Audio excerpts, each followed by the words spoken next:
जय भोलेनाथ। हर हर महादेव। आप सभी श्रद्धालु जनों का इस आध्यात्मिक यात्रा में स्वागत है। आज का दिन अत्यंत पावन है क्योंकि आज है रवि प्रदोष व्रत। ये केवल एक तिथि नहीं, ये है शिव की कृपा का द्वार। एक ऐसा व्रत जो न केवल हमें सांसारिक कष्टों से मुक्ति दिलाता है, बल्कि आत्मा को शुद्ध कर मोक्ष की ओर अग्रसर करता है। प्रदोष व्रत भगवान शिव को अत्यंत प्रिय है और जब ये रविवार को पड़ता है तब इसका महत्व और भी बढ़ जाता है, क्योंकि रविवार सूर्य देव का दिन होता है और शिव स्वयं सभी ग्रहों के अधिपति हैं। विशेषतः सूर्य के दोष निवारण में शिव की उपासना अत्यंत प्रभावशाली मानी गई है।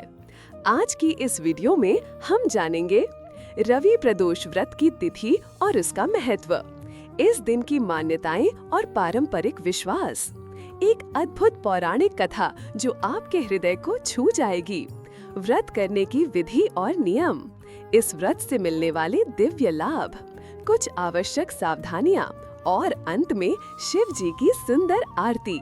तो आइए इस आध्यात्मिक यात्रा की शुरुआत करते हैं भाव और श्रद्धा के साथ। रवि प्रदोष व्रत का विशेष महत्व। प्रदोष काल वो समय होता है जब तीनों लोकों के स्वामी भगवान शिव अपने वाहन नंदी पर सवार होकर कैलाश से निकलते हैं और भक्तों को दर्शन देते हैं। इसीलिए प्रदोष व्रत का समय विशेष रूप से संध्या के बाद अत्यंत शुभ माना गया है। जब प्रदोष व्रत रविवार को पड़ता है तब इसे रवि प्रदोष व्रत कहा जाता है। सूर्य देव आत्मा के स्वामी हैं और शिव आत्मा का परम लक्ष्य। इस दिन व्रत रखने से आत्मिक शुद्धि, पितृदोष निवारण और आत्मबल की प्राप्ति होती है। धार्मिक ग्रंथों में ये भी बताया गया है कि जो व्यक्ति सच्चे मन से रवि प्रदोष व्रत करता है उसके समस्त पाप नष्ट हो जाते हैं और वो इस लोक में यश और परलोक में मुक्ति पाता है। रवि प्रदोष व्रत की तिथि और पारण। साल 2025 में रवि प्रदोष व्रत पड़ रहा है 8 जून रविवार के दिन। इस दिन का शुभ मुहूर्त है संध्या समय, यानी शाम 7:05 से 9:20 के बीच। इसी समय भगवान शिव की विशेष पूजा करनी चाहिए। व्रत का पारण यानी उपवास खोलने का समय अगले दिन सूर्योदय के बाद होता है। इस बार पारण का श्रेष्ठ समय है 9 जून की सुबह 6 बजे से 8 बजे तक। पौराणिक कथा, एक माँ की भक्ति और शिव की करुणा। एक समय की बात है, एक गांव में एक गरीब ब्राह्मण विधवा स्त्री अपने छोटे से पुत्र के साथ रहती थी। पति की मृत्यु के बाद उसका संसार केवल उसका बेटा था। जीवन संघर्षमय था, परंतु उस माँ के पास था अटूट विश्वास भगवान शिव पर।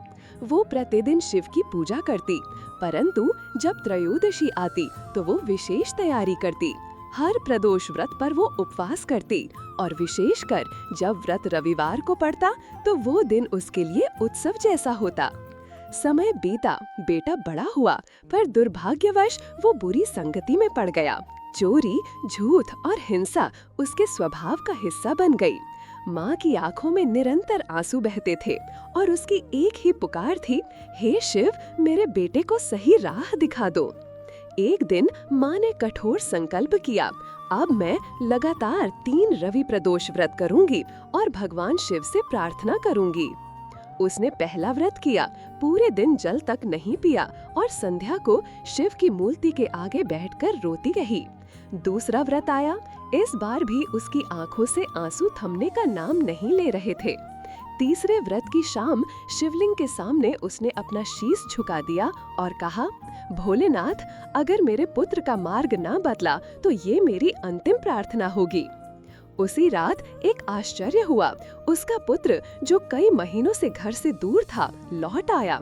उसने माँ के चरणों में सिर रखा और रोते हुए कहा, माँ, मैंने सपना देखा, एक जटाधारी योगी ने मुझे कहा कि अगर तू अपनी माँ के आंसू नहीं रोकेगा तो तुझे नर्क मिलेगा। मैं डर गया माँ, अब मैं कभी पाप नहीं करूँगा। वो दिन माँ की भक्ति का विजय दिवस था और भगवान शिव की करुणा का साक्षात प्रमाण। रवि प्रदोष व्रत की विधि, कैसे करें व्रत। प्रातः ब्रह्म मुहूर्त में उठें और स्नान करके शुद्ध वस्त्र धारण करें। घर के मंदिर या शिवलिंग को गंगा जल, दूध, दही, शहद, घी और शक्कर से अभिषेक करें। बेलपत्र, धतूरा, शमी पत्र, पुष्प और भस्म अर्पित करें। शिव जी के साथ माता पार्वती और नंदी देवता की भी पूजा करें। दिन भर व्रत रखें, निर्जल, केवल फलाहार या एक समय भोजन अपनी शक्ति अनुसार।